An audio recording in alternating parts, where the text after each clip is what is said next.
เอามาแล้วเจ๊เจ๊เจ๊เอ้ยเจ้าอ่ะ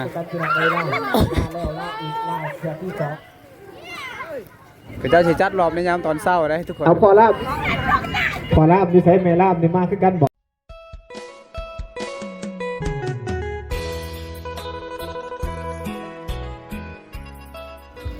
เอาสบายดีตอนเช้าและก็สบายดีพ่อแม่พี่น้องทุกคนเด้อที่กำลังติดตามและรับชมวิดีโอบ่าวเคบ้านปลาทุกคนเลยตอนนี้บ่าวเคก็ยังอยู่หมู่บ้านที่กำลังสีมีงานแต่งนะตอนนี้เป็นตอนเช้าทุกคนเลยมาแต่เมื่อวานนี้ในวิดีโอก่อนนะทุกคนอันนี้ตอนนี้บ่าวเคมานั่งฟิงไฟอยู่จุดนี้นี่เขาเจ้ากำลังต้มอาหารแกงอาหารในยามตอนเช้าเลยก็ว่าได้ทุกคนเลยนะทางพุ่นแม่นบองเขาเจ้าแต่งอยู่คั่วกินนั่นแหละเขาเจ้าเฮ็ดแบบครบสุดเลยส่วนทางนี้เขาเจ้าก็จะนั่งฟิงไฟและก็จะนั่งล้มเบาพื้นอีกอย่างนั้นนี่ทุกคนทางพุ่นนะเขาเจ้ากำลังอันสลับโตเต้นนะเขาเจ้ากำลังสีเมื่อเลยทุกคนนะกำลังคือออกเลยตอนนี้ผ่านไปเป็น1 นาทีตอนนี้เบาเคมาลงน้ำห้วยจุดนี้มาล้างหน้าล้างตาอีกอย่างในยามตอนเช้าได้พ่อผู้สาวกำลังล้างหน้าอีกอย่างทุกคนกมดruộng bao giờ đào này ruộng nhà buồn ruộng nó có lự nhà buồn nữa có một viên nhà mưng cờ thẳng nhà buồn hả ồ nà tại là ở kia cho kia buồn ồ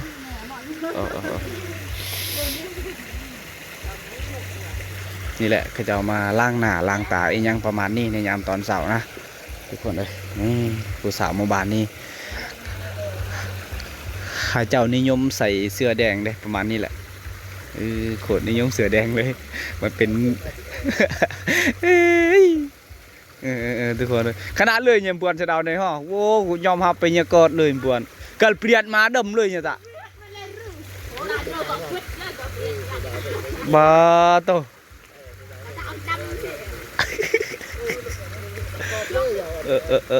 ทุกคนเลย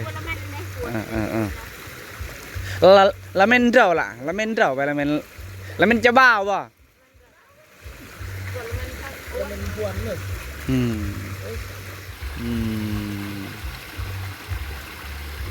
กรักเดาตูมลังให้เบื่อฮะกล้อได้กวนเบื่อเดาตูมเนี่ยชนลายโอ้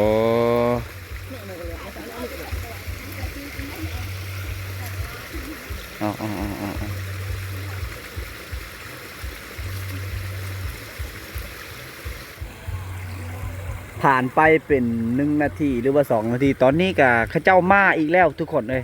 สำหรับผู้สาวอยู่ในหมู่บ้านข้าเจ้ามาล้างถ้วยอยู่จุดนี้โตมาเม่นนำออกเลยนี่ข้าเจ้ามาล้างถ้วยล้างย่างล้างถ้วยล้างจานอัน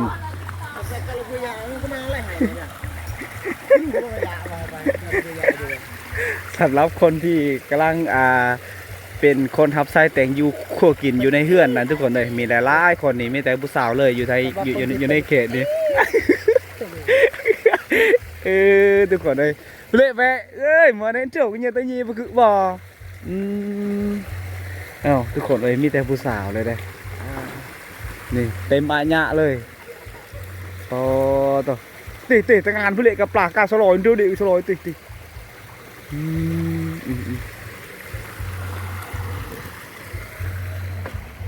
เอาทุกคนเลยทางพุ่นกำลังมีเสียงเพลงตึมๆอยู่นะเอาอาขะเดือมันแปะจูอะมอเตอร์มอยได้ไหนเนาะโอ้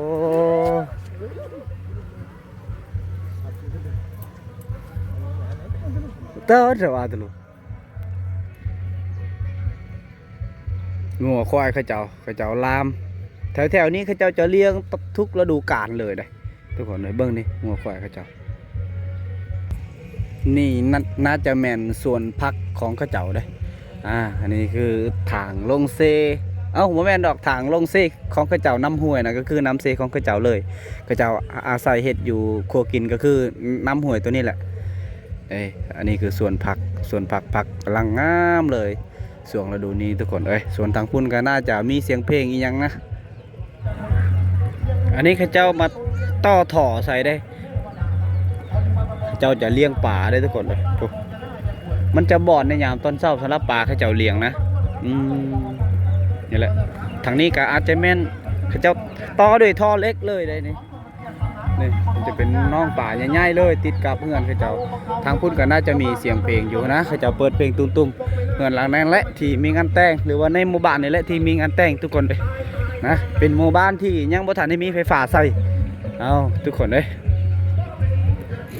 เอาทุกคนเลยผ่านไปเป็น5-6 นาทีทุกคนเลยนะตอนนี้เขาเจ้าก็จะประกาศให้คนมาผูกข้อต่อแขนนี้ยังประมาณนี้ทุกคนเลยอันนี้ละการที่เขาเจ้าประมาณเฮ็ดไฟฟ้าก็คือนี่แหละเครื่องปั่นไฟตัวนี้แหละทุกคนเลยในวิดีโอก่อนวันนี้ก็เบาเกได้ถ่ายให้ทุกคนได้เบิ่งเลยนะนี่เขาจะต้องได้เสียบเครื่องปั่นไฟแบบนี้ทุกคนเลยเอา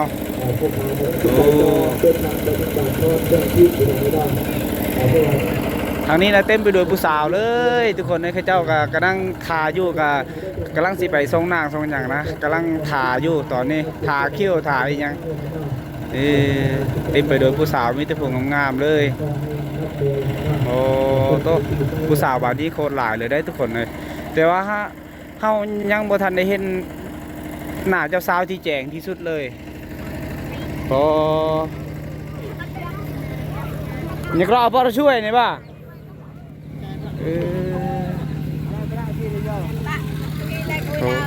โอ้อายเพิ่นมาจ่ายคนที่ฮับใส่แต่งยูพวกกินแล้วต้องจ่ายเงินในมื้อนี้เลยทุกคนเลยโอ้เอานี่แหละเขาจะมาทามายังได้ทุกคนเลยนี่เมนบอลเขาเจ้าแต่งยูพวกกินผักลาผักยังได้ทุกคนเลยบอกว่าสิเป็นเคี่ยง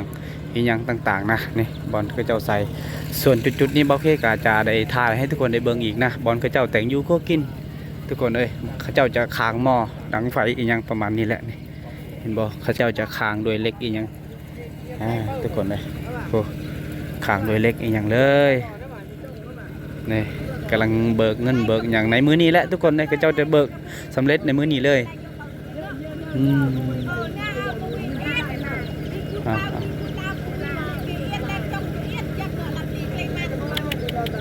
จะแม่นโคตรล่าเลยคนที่แต่งอยู่ครัวกินเลยมัน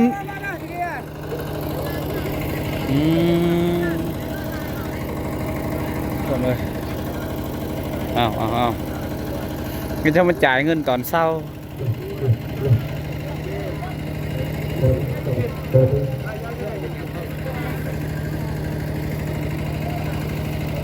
เมนเนี้ยเลยเบิกเงินจ่ายเงินนี่ยังคนที่แต่งอยู่ครัวกินแล้วเขาเจ้ามาให้เงินในมือนี้เลยบ้าต่อ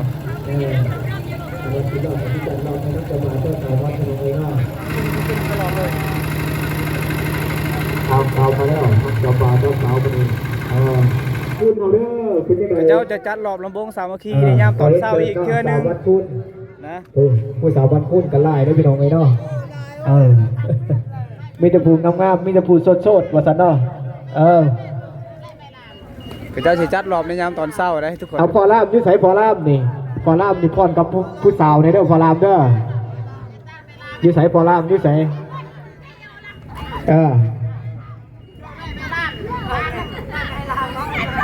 พอลามยืดใส่แม่ลามนี่มากขึ้นกันบ่มาบ่โอ้แม่ลามก็งามเนาะเอาเงาเลยเพลงเขาบันนี้ไอเพลงบ่เข้าพอเนาะเพลงใหม่ล่าสุดบ่ดอกเพลงบ่เข้าเหนียวเอาตั้งไหวบ่เอาตั้งไหวกับตั้งไหวได้สิเปิดให้เนาะมักเพลงยังกะคอกันได้ว่าสันเนาะมีครบว่าสันตั้งไหวหรือว่าสารวัตรก็มีเนาะ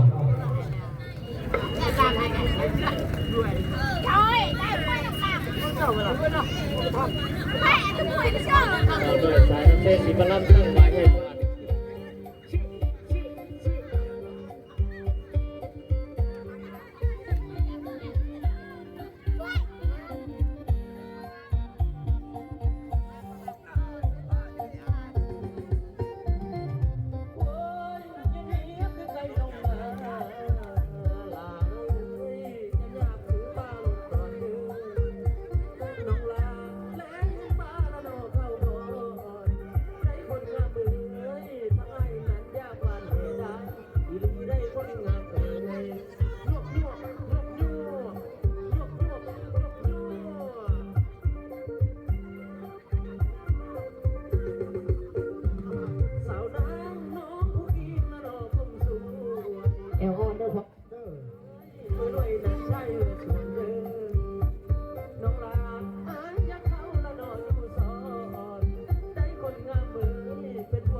มีผัวได้บ่ซั่นเด้อ สาวนางเห็นให้ดำนาดอกลีลี โซ่โซ่ น้องจะขี่สัตว์บ่เลือกกายบ่น้องลาเห็นให้ดำนาดอกคอยลอยใจคนงามเอ้ยน้องจะควายสัตว์บ่เป็นบ่ เฮ้ยเฮ้ยเอา น้องลาฟ้าเบิ่งนาดอกกะแก่ใจเอ้ยยั่วยั่วยั่วยั่วยั่วยั่วยั่วยั่วยั่วบอกอย่าไปอย่าไปบอกอย่าไปอย่าไปมาท่องเจ้าใครก็เสียค่อยเจ้านะอาเกยอาเกยอาเกยขอบใจเด้อเจ้าของหอบอ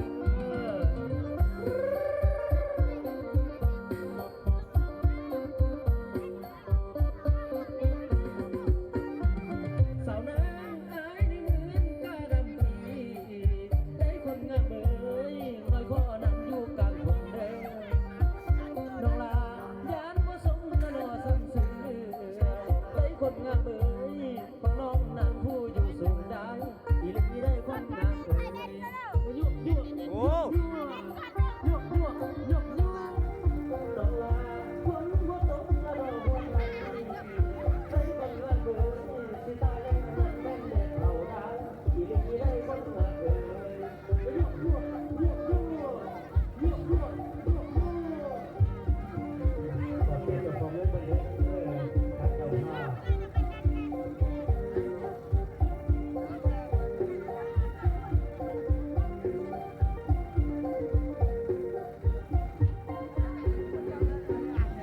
สาวนางเนื้อบ่มีเพื่อรำไปบ่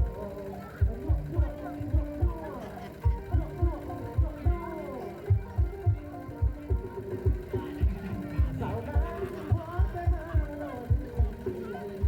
ในคนงามเอ้ยสั่งไว้น้องหายขอลาเขาเอ้ยน้องลา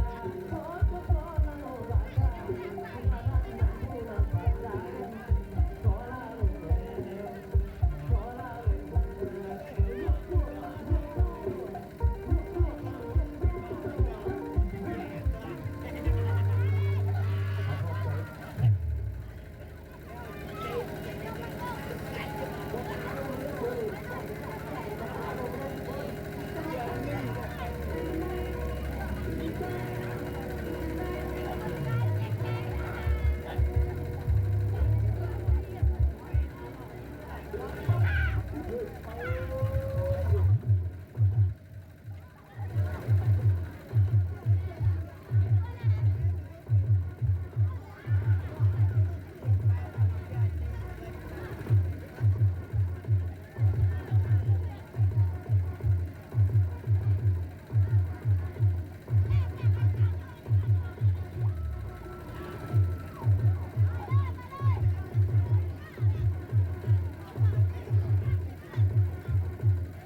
หลังจากที่ฟอนเรียบแล้วทุกคนเลยตอนนี้เขาเจ้าก็สิมา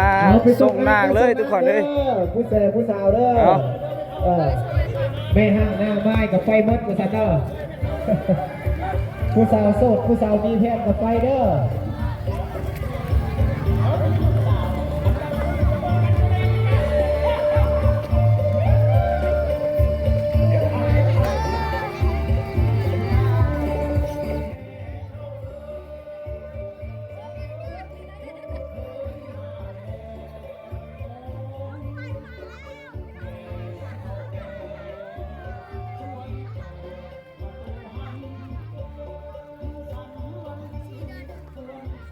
พลามบ่ยื่งนึกพลามบ่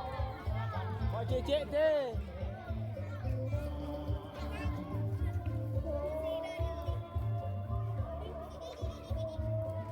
บ่เจ๊เจ๊บ่เจ๊เจ๊ยื่งครับลึเออ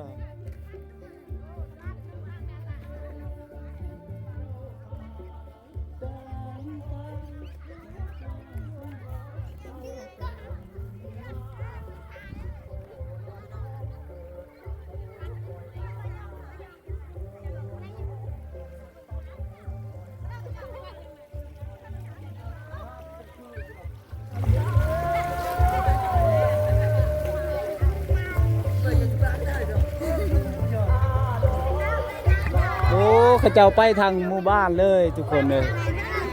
อ่า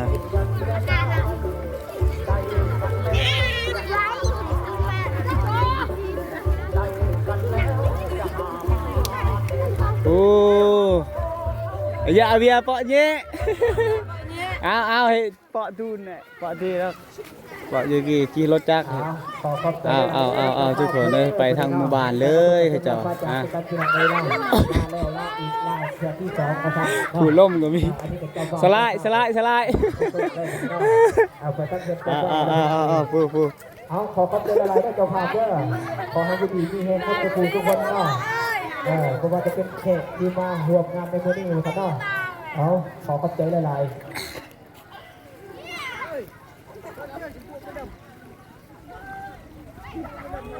ลูกห้วยคือดำเยอะโอ้เขาจะไปทางพุ่นเลยเอาอันนี้เขาจะเอิ้นว่าทรงนางนะทุกคนเลยหรือว่าทรงเจ้าสาวไปยุ่งเหินเจ้าบ่าวทุกคนเลยเอาไปกันทางหมู่บ้านแบบนี้แหละยุเขตนี้ก็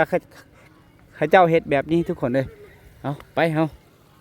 เอาทุกคนเลยนี่แหละบ่าวเคยังอยู่ที่หมู่บ้านที่มีงานแต่งก็ต้องซื้อหมู่บ้านคูนเมืองเซโปนแขวงสะวรรณเขตเป็นหมู่บ้านที่ยังบ่ทันได้มีไฟฟ้าใช้คือกับหมู่บ้านบ่าวเคเลยทุกคนเลยเอาตอนนี้เขาเจ้าจะได้ปิดเสียงเพลงแล้วเอาทุกคนเลยหลังจากนั้นก็เขาเจ้าก็พากันถอยรถลีบิโลหรือว่ารถใหญ่เขาเจ้าจะคนเครื่องเสียงขึ้นรถคือเก่านะไป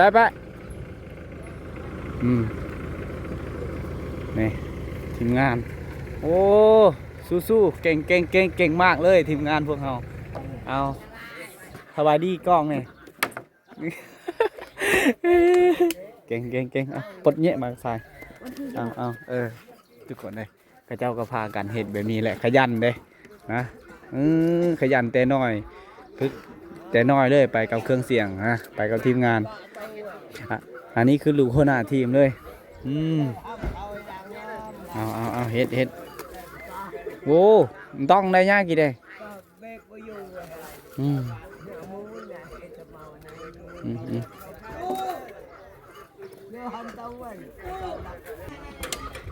กำลังถอดสายกำลังแกะสายจาก Empower อีกอย่างทุกคนวันนี้แหละ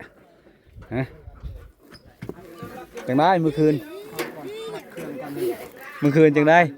มีงานบ่เช้าลมแล้วมือแรงจะไปต่อยมือแรงเนาะลุยแม่นที่ชามแล้วมือแรงแม่นโอ้ทุกคนเลย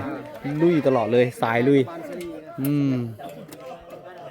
เอาทุกคนเลยผ่านไปเป็น6 นาทีตอนนี้ข้าเจ้าก็เก็บเครื่องเสียงขึ้นรถโอเคสำเร็จเป็นนาทีเรียบร้อยนะตอนนี้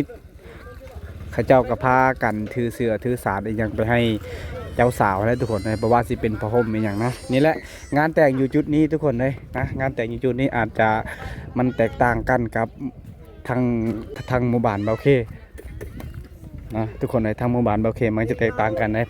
เพราะว่าทางนี้นะพอมาหอตอนเช้าแล้วข้าเจ้าจะบ่มีการขางัวขาควายอย่างนะข้าเจ้าก็เลิกตูเลิกยังก็ได้เมื่อเลยทุกคนเลยนะนี่ข้าเจ้าจะถือพระห่มพยัง ทุกคนเลยตอนนี้ไม่อย่างอันนี้คือเครื่องคองเจ้าสาวข้าเจ้ากำลังถือทางรถอีเต้นรถไถไปให้เจ้าสาวอยู่พุ่นเลยทุกคนเลยว่าสิเป็นผ้าห่มศาสตร์อีกอย่างนี่ทีมงานเฮาจังได้โอเคบอกงานดอมเมื่อคืนนี้ทุกคนเลยไป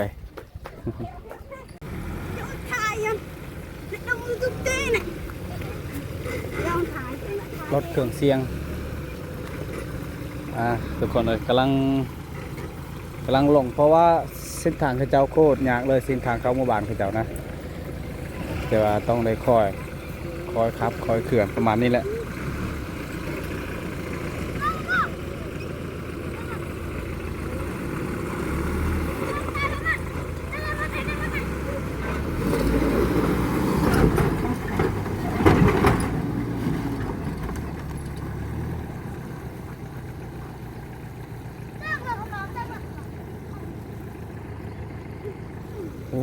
มันควัดทุกคนเลยมันควัด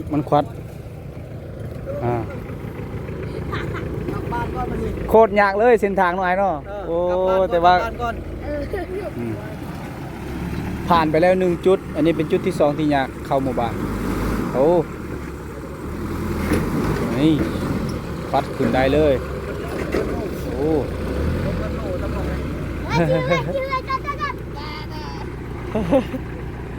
ไปเอา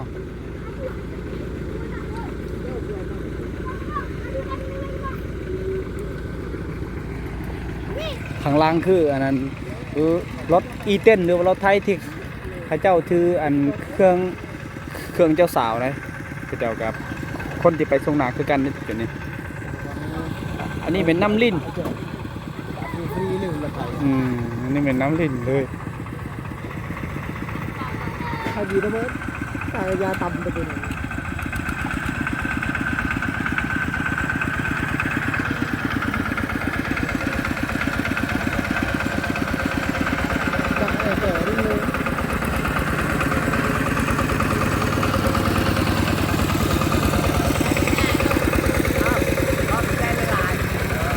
ไป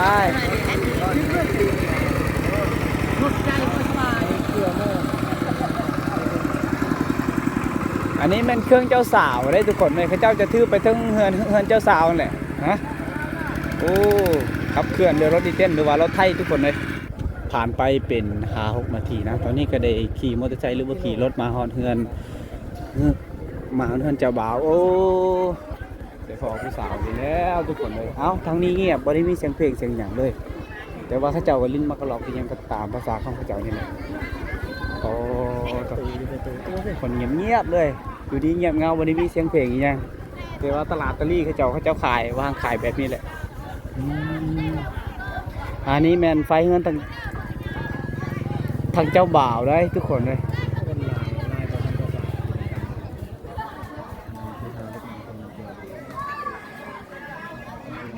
ประมาณนี้นะเพราะว่าจะรีวิวที่เป็นทางเหนือนี่ครับเด้อ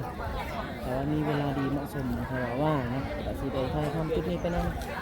แต่ว่าบางเรื่องเหมือนที่ออกจากจุดนี้ อันนี้เป็นเพื่อนทางฝ่ายเจ้าบ่าวทุกคนเลยตอนนี้ผู้เต้ากันไล่เลยอยู่นี่นะแต่ว่าเขากำลังมุ่งหน้าเข้าสู่เมื่อบ่าวได้ทุกคนเพราะว่ากันยังมีงานมีเวียกอยู่บางก็เลยบ่ได้เก็บบรรยากาศให้ทุกคนได้เบิ่งนะผู้คนกำลังหลายกำลังเต็มเลยอยู่แถวนี้ทุกคนเลยอ๋อตกตื่นสำหรับผู้สาวเนี่ยมีแต่คนงามเลยได้คนอยู่บ้านเขตนี้กำลังขี่มอเตอร์ไซค์ออกจากจุดนั้นเลยออกจากจุดนี้เลยอะไรเนี่ยปอหน่อยเชื่อป่ะก็ไปปอดองนี่ต้นปอไปพวกยิงคิดดิ หนูวินตะไหน เอา nhớ có mà hệ thái mình nè bò này theo bơn phệt nhá bơn bỏ có mòมันtrâu nha có mò chưa kì mày lựa nhà hay hừm hiểu rồi cũng có phần đơn thả ได้พอผู้สาวระวังขาทุกคนเดี๋ยวคอเฟดคอไลน์เขาเจ้าบ่ให้ เราก็ต้องย่างเมือคือเก่าเอาไอพ่อผู้สาวไปหาหน่อไม้แต่เศร้าเลยเอาทุกคนเลยผ่านไปกับเป็น1 ชั่วโมง 2 ชั่วโมงห่างจากหมู่บ้านที่มีงานแต่งตอนนี้ได้เมื่อหอดบ้านแล้วนะทุกคนเลยเมื่อหอดหมู่บ้านนาหัวน้ำแต่ว่าหมู่บ้านอันนี้มันบ่แม่นหมู่บ้านเบาเคทุกคนเลยนะยังอีก4 กิโลจึงหอดหมู่บ้านเบาเคตอนนี้ก็ยังถาเหือแล้วก็สีขาเมื่อก็ยังสีขาเมื่อกับน้องๆเพิ่นอยู่จุดนี้ทุกคนเลยเดินทางกับโคตรทางโคตรยากเลยนี่แหละกลับแต่งงานแต่งและส่วนนี้ทุกคนเลยแล้วก็สีขึ้นหมู่บ้านเขาเจ้าเพราะว่าอยู่ในหมู่บ้านเขาเจ้าก็จะมีงานบุญบ้านมื้อนี้งานบุญเปิดประตูเหล้าหรือว่างานกินงะไอ้ยังต่างๆทางพุ่นนี่แหละสีขี้เหืออันนี้แหละทุกคนเลยสีข้ามไปฟังพุ่นนะ